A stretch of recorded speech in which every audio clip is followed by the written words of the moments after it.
ஒரு ஆட்டோ ஓட்டக்கூடிய நபர் சுமார் 8,000 இருந்து 25,000 ரூபாய் எக்ஸ்ட்ரா செலவு பண்றாரு.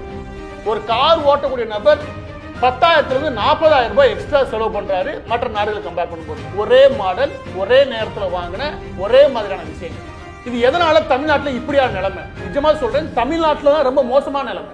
இது எதனால இப்படியான ஒரு நிலைமை தமிழ்நாட்டில் இருக்குது? இது தமிழ்நாடு முழுவதும், வெறும் சென்னை மட்டும் கிடையாது, சென்னை பரவலாம வச்சுக்கோங்க, தமிழ்நாடு முழுவதும் இந்த நிலைமை உங்களுக்கு புரிஞ்சுக்க முடியுதா? ஒரு பைக் ஓட்டுற நபர் 12,000 வரைக்கும், ஒரு ஆட்டோ ஓட்டக்கூடிய நபர் 25,000 வரைக்கும், ஒரு கார் ஓட்டக்கூடிய நபர் 40,000 வரைக்கும் எக்ஸ்ட்ரா அந்த ப்ராடக்ட் அவங்க வச்சு அந்த பொருளுக்கு செலவு பண்றாங்க. எக்ஸ்ட்ரா கூடுதலாக செலவு வைக்குது. இது எதனால வைக்குது அப்படின்னு ஒரு ஆட்டோ ஓட்டும் நபர்கிட்ட கேட்டோம்னு வச்சுக்கோங்க, அங்கேயும் இங்கேயும் டிஃபரன்ஸ். அவரோட சேஸ் இருக்குல்ல, அந்த சேஸ் ஃப்ரேம் ஆகட்டும், சஸ்பென்ஷன் ஆகட்டும், டயர் ஆகட்டும், ஸ்டேரிங் ஆகட்டும், இதுல பிரச்சனை. பைக் ஓட்டுறவங்களை பொறுத்த வரைக்கும் டயர் ஆகட்டும், வீல் ரிம் ஆகட்டும், சாக்கெட்ஸர் ஆகட்டும், அதுக்கப்புறம் பிரேக் பேட் ஆகட்டும், அதுக்கப்புறம் இன்ஜின் கிளச் ஆகட்டும், இதுல பிரச்சனை.